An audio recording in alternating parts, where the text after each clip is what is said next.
Sorry, Ann, and thanks to everyone for joining us.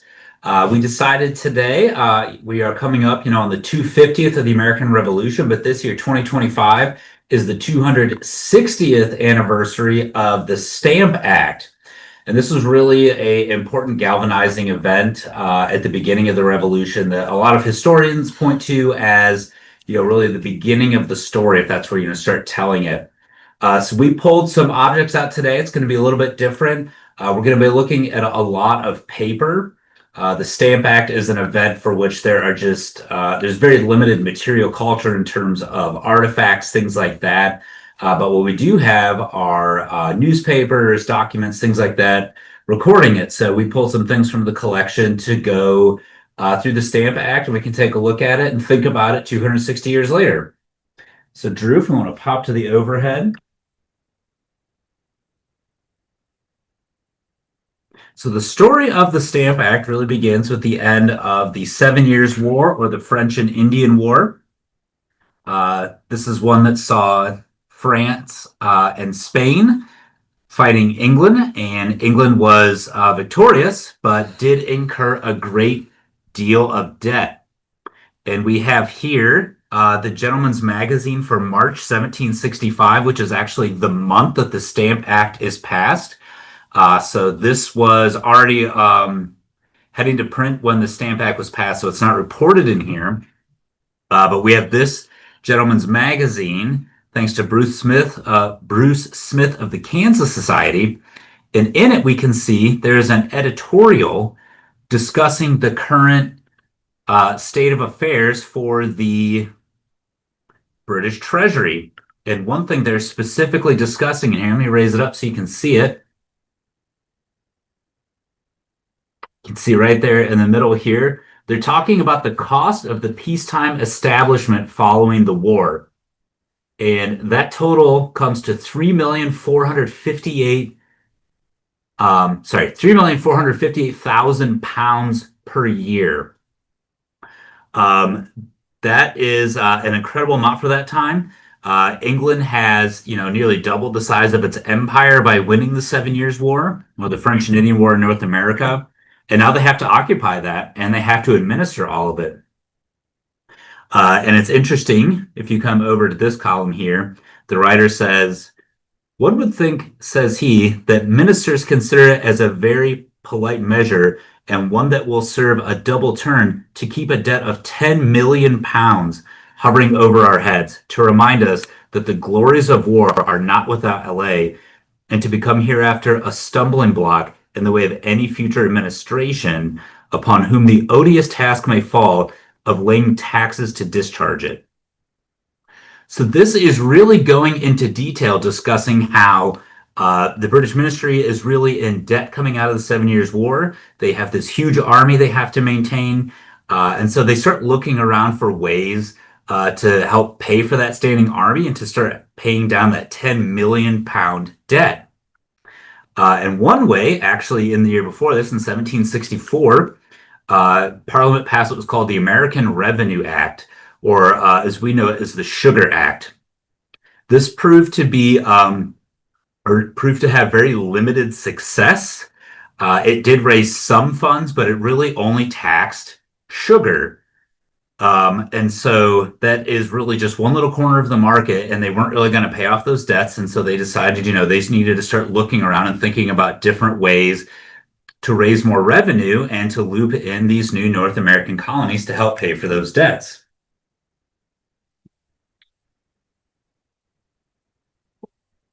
So as they're looking around, they start thinking about some taxes that have already been in place and maybe how they could revisit them. So we have here, this is a pair of bone dice that are donated by St. Paul of North Carolina. You can actually see on here, if I can get it to show up, turn this light off for you. These are very small, so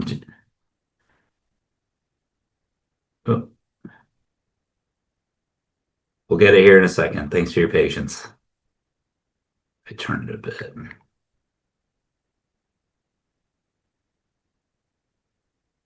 I apologize. This is not showing up well. Are you able to see that, Drew? Decent. Yeah. Much closer. There we go. There we go. Thanks for your patience on that.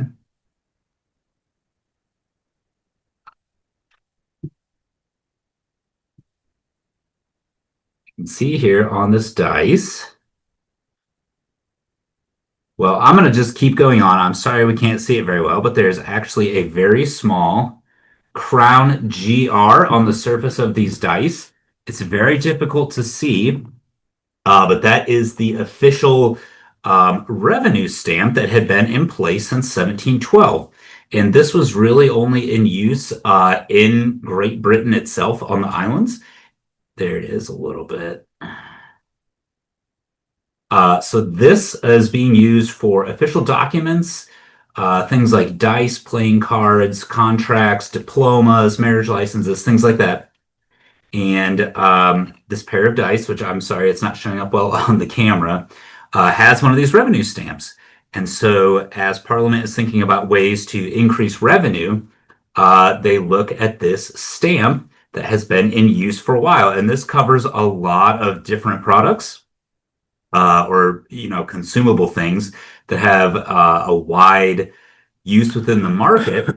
And they decide, well, let's extend this stamp to North America and we'll loop them into um, this new tax. And this was much different than the Sugar Act or the American Revenue Act, since that was, kind of upgrading some taxes that were already in place. The Stamp Act is actually a completely new tax being placed on North America. And earlier this year, the SAR was very fortunate to acquire this original Stamp Act stamp. I'm just going to show it to you a little bit here. These are incredibly rare. This is a 3 pence revenue stamp. And I'm just going to set it down here to give you a sense of scale. Really quickly, I'll just set my cell phone here. You can see about how big it is. It's about the size of a postage stamp. This example is embossed. And so what I'm going to do is bring out a blown up version of this so we can see it better.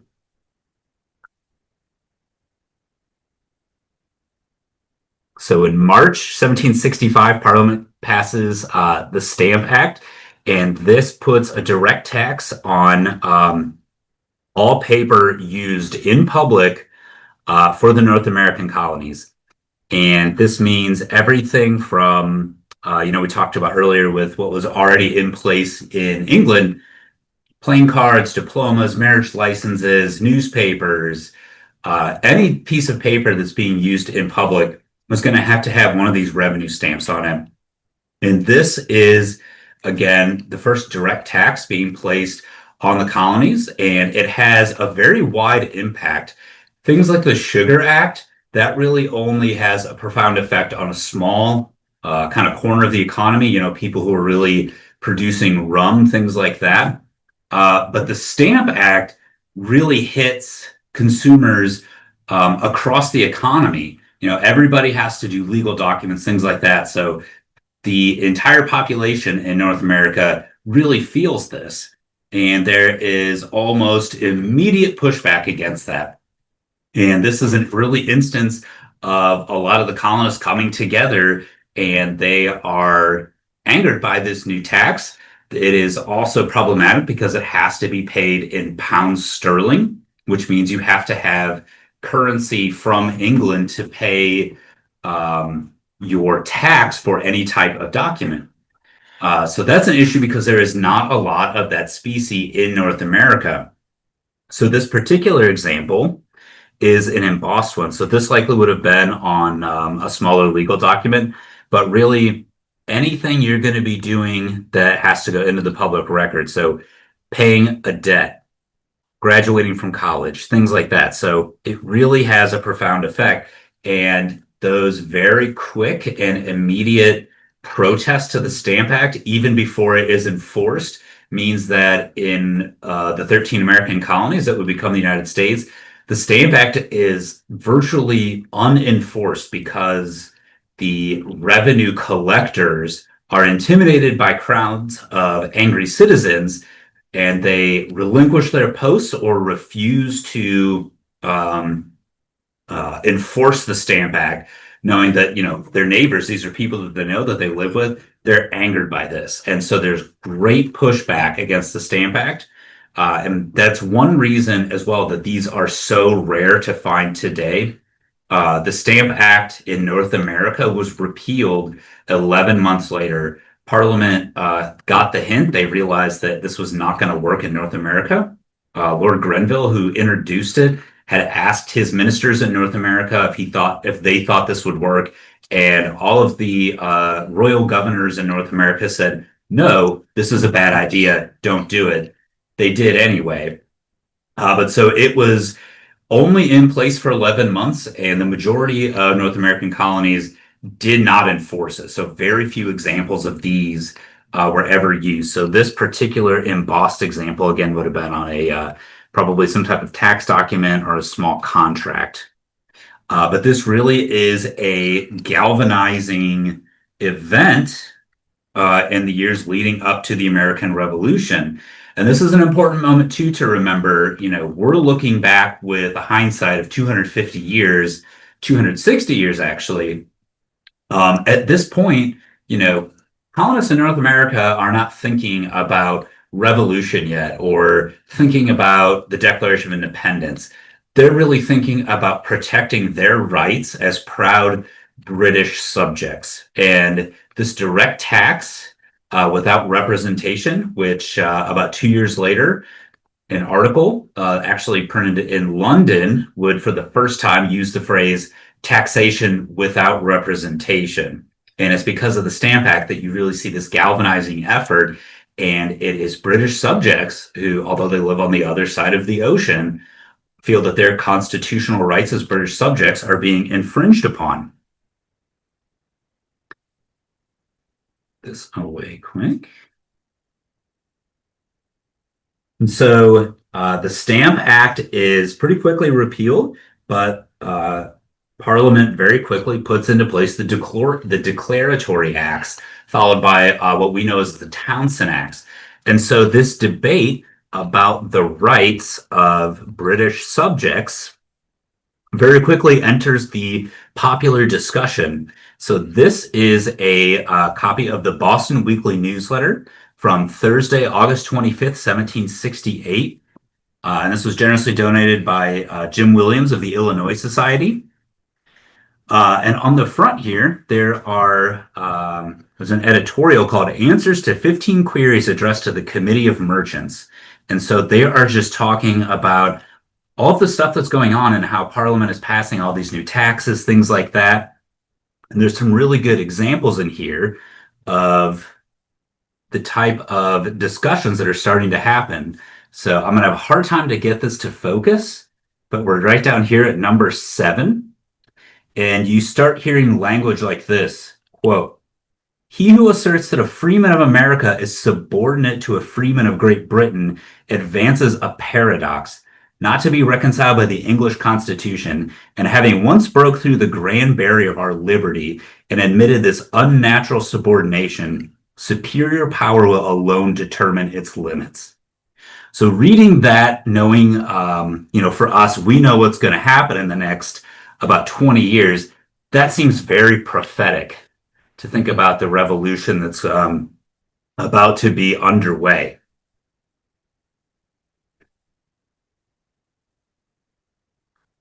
Taking a look at another newspaper, this is the Boston Chronicle from that same month, actually. This is August 29th to Monday, September 5th, 1768. And again, these discussions about protecting their rights as citizens and, that they should have consent in their taxation.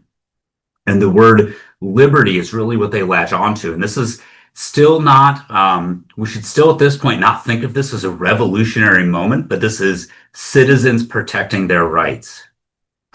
And this issue has a very early patriotic song. This was very recently acquired, thanks to the generosity of Scott Geltner of the Kentucky Society. We have up here, I'll try to zoom in a bit so you can read it. I have a hard time getting these to focus sometimes. So this has in here the Liberty Song, and this was partially written by John Dickerson, but up here I'll just read the first stanza for you. Quote, "Come join hand in hand, brave Americans all, and rouse your bold hearts at fair liberty's call. No tyrannous act shall suppress your just claim or stain with dishonor America's name. In freedom we're born and in freedom we'll live. Our purses are ready, steady friends, steady. Not as slaves, but as freemen, our money will give." So again, this type of verbiage is really starting to enter the popular discussion about, how do we spend our dollars? How are we going to be taxed? Who has the right to do that? Defending their liberties as British citizens. And again, looking back with the hindsight of history, we can see where this is leading when you have a parliament and a monarch who are resistant to this. But again, the Stamp Act that we're in the 260th anniversary of now, when you really start looking at it and analyze it within its own context in the 1760s, you can really see the birth of this patriotic movement. And finally, I just want to take a quick look at this issue of the London Chronicle from Tuesday, October 4th to Thursday, October 6th, 1774. And as you may recall, I said that, the Stamp Act was in place in Great Britain, and what Parliament did was to extend it to North America to try to raise more revenue. And it was then repealed in North America, but it was never repealed in Great Britain. So you can see here in this issue,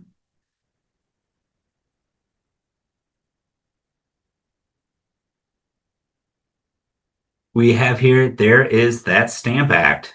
So this is still in place in Great Britain, so it's continuing to be used there. This is how it's intended to be used in North America. But again, it continues to be in use in Great Britain. And you can find it on newspapers, documents, things like that. But this is a different stamp. So again, let me bring this over, zoom out a bit. I'm sure it's difficult to see the one in the newspaper there really well. But again, this one that is in the SAR collection, the thing that makes it so rare is this America at the top. This one in the newspaper here is not going to have that. This is just your general revenue stamp. So that is a really quick overview of the holdings in the SAR collection for the Stamp Act. And at this time, I am going to kick it over to Rayanne, and I will still be here at the end to take any questions about this or any questions about Past Perfect. Thank you, Zach. I'm going to go ahead and get my screen ready to share so that I can demonstrate to everybody our new feature of Past Perfect Online.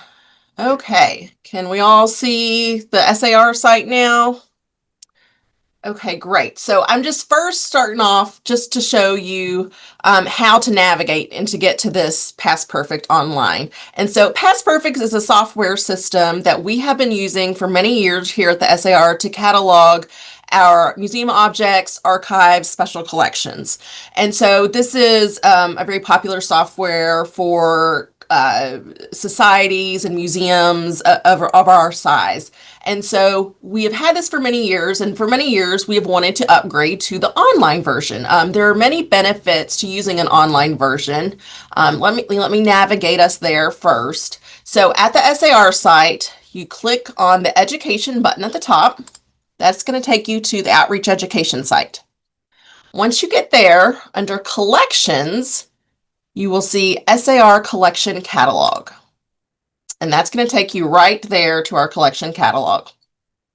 And so, benefits of using an online catalog system like this, there are several. One, it just makes the collection more accessible to the public. So, we get the word out there about the things that we have in our collection. We can be a public resource to teachers, to students, to researchers, etc. And we'll get into that a little bit more in a minute.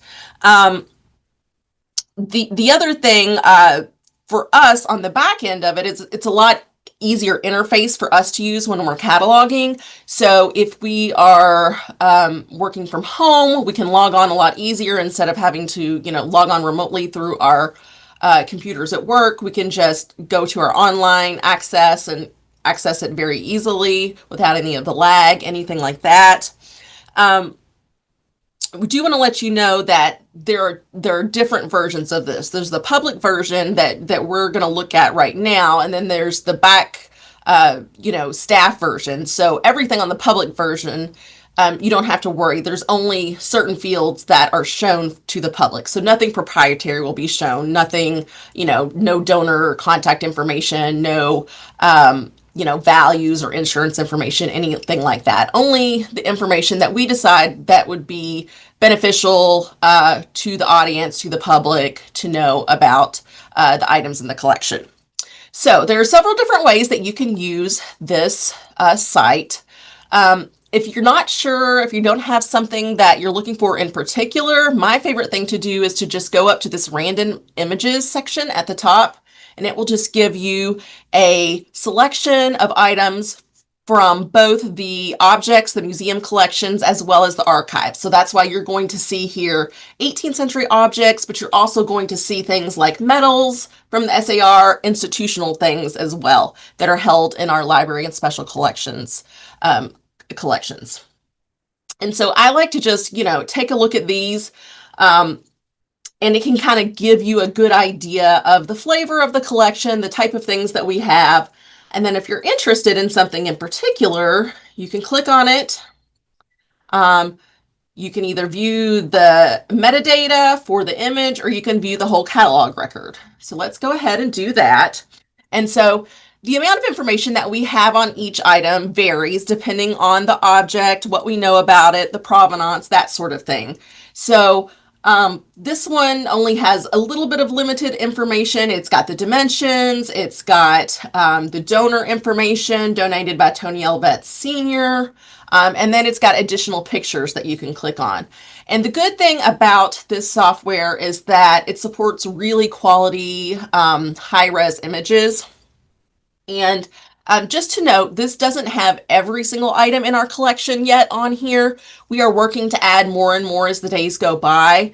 But in order to put something up on the website, we want to make sure that we have the correct metadata, we have good information about it, and that we have really good high quality images. And so many of these we've had to retake recently, and some of them, especially items that we've had in the collection for a while, we're still working on updating the images to online quality images. Okay, now, after you've already looked at the random images, if you click on it again, it will populate a new set of images. So sometimes I like to just repopulate just to kind of see some random items in the collection.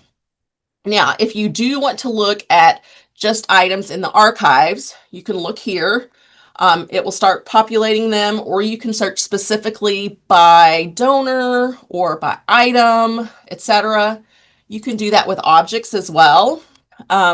So looking at our audience here, I thought it might be fun to look at a couple of items that were donated by people that are here in the audience today. So let's see what we can come up with here. Okay, so I think we've got Chris Grimes from North Carolina here in the audience. And so here's a couple of items that were donated by him. We've got a medical syringe and a scarificator. So once again, if you click on either one of these, then you can pull it up see more information about it, catalog number, name, time period, dimensions if we have it, that sort of thing. And then you can click on higher res images of these objects. Now, I want to tell you, I should have mentioned this to begin with, that this project we got the money for by applying for a grant for the Kentucky 250th Commission.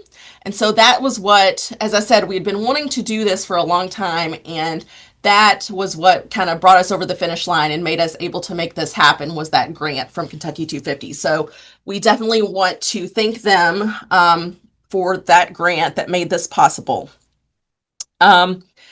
As I mentioned, this is a work in progress, so we are constantly adding new items to it. Now, one of the reasons that we wanted to get these objects online is because when we do work with teachers and students, we get a lot of feedback from teachers saying that one of the things that would be most helpful to them in their classroom is to have more primary resources, documents, objects, etc., available online, especially with high-res images. And they use these a variety of ways in their classroom. They might have students go through, pick, an 18th century object and write a paper or, some kind of prompt about what it would have been used for, how it's related to something in today in the 21st century. But one of the things that teachers said to us is that they're looking for things to supplement their curriculum. A lot of them already have a curriculum that they use that they're comfortable with, and so they're looking for things that are going to support that, especially primary objects from reliable places like the SAR, so that they know that these are, things that have been vetted. We know that these are objects from that time period, and they know that it's things that's going to be good for the students to use. Okay, let's go back out. Let's see if we can search. I saw, let's see, Scott Giltner here. I think I spelled the name wrong. So here is a drafting set that was purchased with funds donated by Scott Giltner. This is actually a pretty cool set because it has so many different pieces that would have been used by a surveyor at that time. And it all comes in this nice little package here. You can see it's got the ruler, compass, needle, etc. And so it's kind of fun if you just want to kind of get a flavor of what's in the collection, what kind of things that you can see when you come to the museum, when it opens soon, that sort of thing. Okay, now if you wanted to, we could do, a more advanced search. So if you wanted to just look, let's see. Let's look at only records with images. And if we want to see newspapers. Okay, so these all have the word newspaper in their description. So you can see there's quite a few items. We have a pretty healthy newspaper collection. And this can also help you get an idea. I know we have people that are sometimes interested in donating objects to our collection. This will help you get an idea if we have anything like that in the collection already, or kind of what the gaps in the collection are, if you're interested in donation as well. So you can see we've got several newspapers in the collection. And these all have really quality images. So things like this especially are going to be helpful for teachers because they're looking for those primary resources, that text. So this would be something that would be very helpful for a student to take this, dissect this text, and they could do a number of activities on it, compare to, what was happening on in Boston versus what was happening in London at the time. They could compare the language that was used at the time to the language that's used today. Really, the possibilities are endless.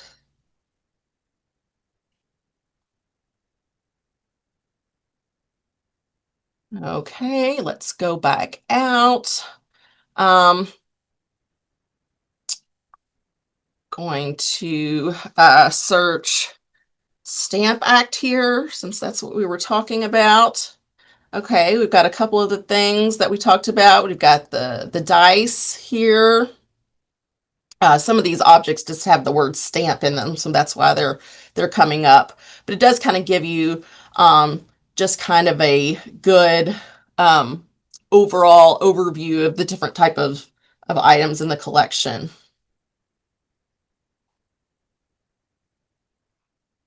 Oh, and there is the Stamp Act stamp, and maybe you can see this a little bit better than you could with the camera in there. This is the high res image right here of that Stamp Act. You want to view the metadata, you can look at that.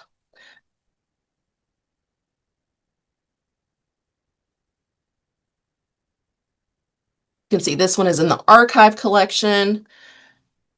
So when we search that keyword search, it generally searches for everything over all collections. But once again, you can just search archives if you want. So if we wanted to do, we have a lot of Congress records. So from SAR Congresses, minutes and medals and that sort of thing.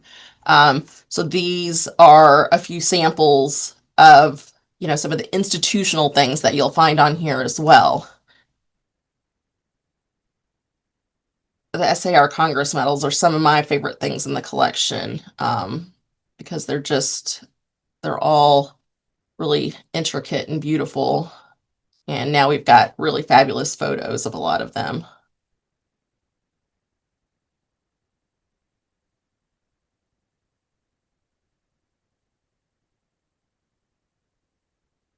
Okay, well, that is just kind of a general survey of how this Past Perfect collection works, how you can access this at home, and how students, teachers, and the public can access it across the country as well. So I'm going to go ahead and open it up for questions for either myself or Zach on the Stamp Act objects or on the Past Perfect collection online. I see we've got one question in the chat box. Becky Osborne asks, Zach, are there examples like the London Times of the Stamp for America where it was actually used? Yeah, so good question, Becky. The one that's in the SAR collection is actually a stamp that was used. Drew, if you could go to the overhead quick.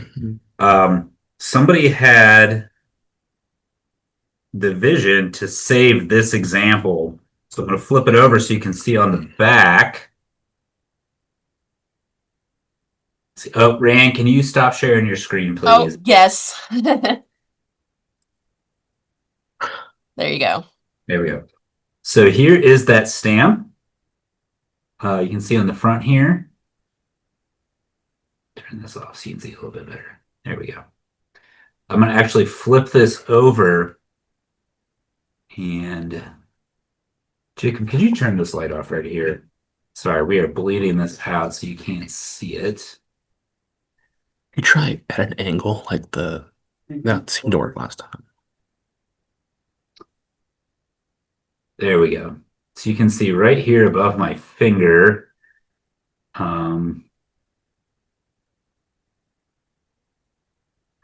Apologies, I'm having trouble getting this to show up. There, you can see it a little bit. Yeah, right we can see there. a little bit there. Mm-hmm. There's actually writing on the back of this. So this was actually would have been at the so this is just a modern sheet of 8.5 by 11 paper. This stamp would have originally probably been at the top left corner like this. It would have been the final thing before this could enter the public record. So this is one that was luckily saved. Most of the stamps that are available for America, there's about 46 of them that are still in England. Those are actually proofs that were done, but a lot of the other ones look similar to this. There'll be different designs and sizes, but where it's just a piece of the overall document that was cut out. Okay, Zach, another question from Becky Osborne. The Liberty Song showed on the page that it had been set to music. Have you looked for the musical score for the Liberty Song? So I will, if you want to come up, Drew, I will give my information and then I'll actually kick it over to Scott Giltner because I think he might know.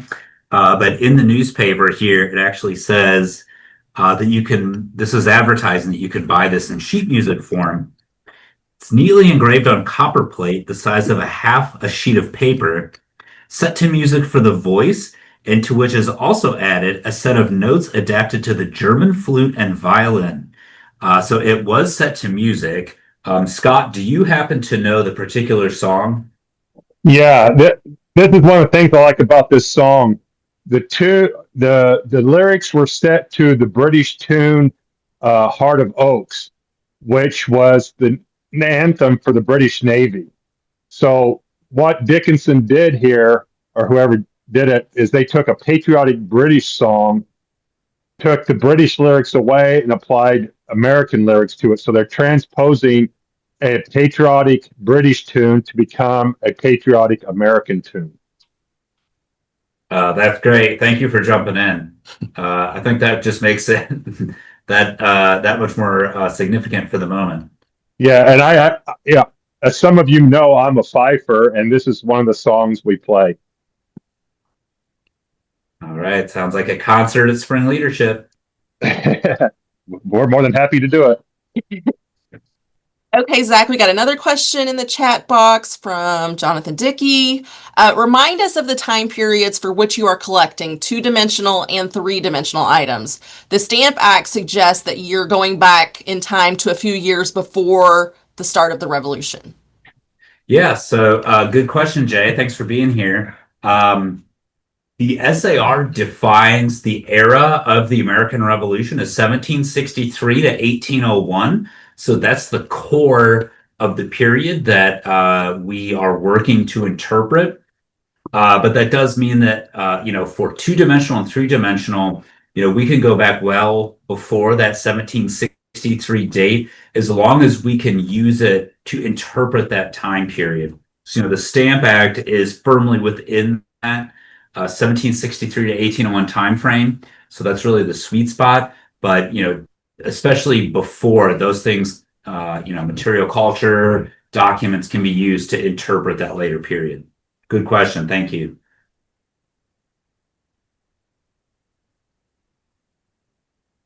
Okay, someone says, Michael Schaffer, you can listen to the song The British Navy lyrics on YouTube. So everybody check that Very out. good. Thank you for sharing. John, can I? Yeah, I had a question. This is for Zach. How much was the stamp tax like per sheet of paper?